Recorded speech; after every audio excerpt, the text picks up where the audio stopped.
নতুন বছরের প্রথম সপ্তাহেই সিকিমে তুষারপাত শুরু হয়ে গেল। আর এই সময়ে সিকিমে তুষারপাত দেখতেই ছুটে আসেন বহু পর্যটক। কেউ কেউ একেবারে নিরাশ হন, আর কিছু ভাগ্যবান পর্যটক এমন তুষারপাত দিনভর দেখার আনন্দ অনুভব করেন। আর গত সন্ধ্যায় শুরু হওয়া ঝিরিঝিরি বৃষ্টিপাত ক্রমশ বদলে গেল হালকা তুলোর মতো তুষারের বর্ষণে।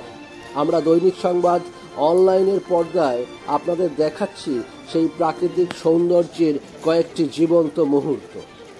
আর বছরের প্রথম সপ্তাহেই এমন অপার্থিব দৃশ্য দেখে কেউ বা ব্যস্ত হয়ে পড়েন ক্যামেরাবন্দি করতে, আবার কেউ মোবাইল ফোন করে ভিডিও কলে পরিচিতদের দেখানোর চেষ্টা করেন।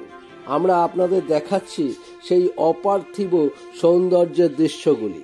দেখুন দেখুন কিভাবে যেন মহাশূন্যের অন্ধকার থেকে নেমে আসছে সাদা বরফের তুলো রাশি, যেন অশুভ শক্তির বিরুদ্ধে শুভ শক্তির লড়াই।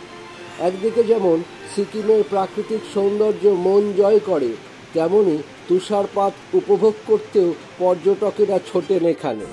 ফলে পেজা তুলোর মতো এই বরফ বৃষ্টি যেন পর্যটকের কাছে উপরি পাওনা।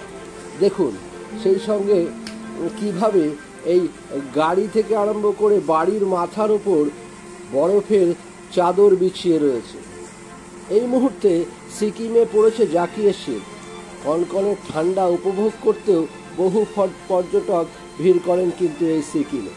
হালকা বৃষ্টির সঙ্গে এদিন ব্যাপক তুষারপাত হয়েছে সিকিমের উত্তর থেকে দক্ষিণ এবং লাচুংয়ে। বরফে ঢেকে গিয়েছে রাস্তা এবং পাশে পার্ক করে রাখা গাড়ির ছাদও। ঠান্ডার তীব্রতা বেড়ে যায় কয়েক গুণ, কিন্তু তাতে কি, ঠান্ডা না হলে কি তুষারপাতের মজা অনুভব করা যায়?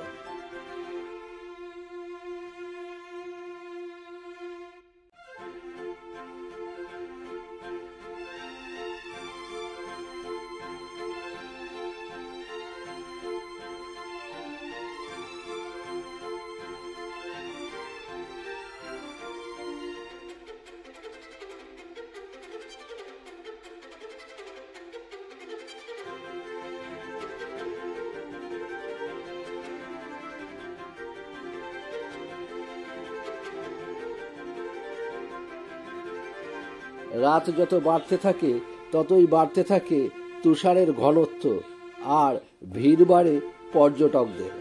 দৈনিক সংবাদ অনলাইন, লাচুং।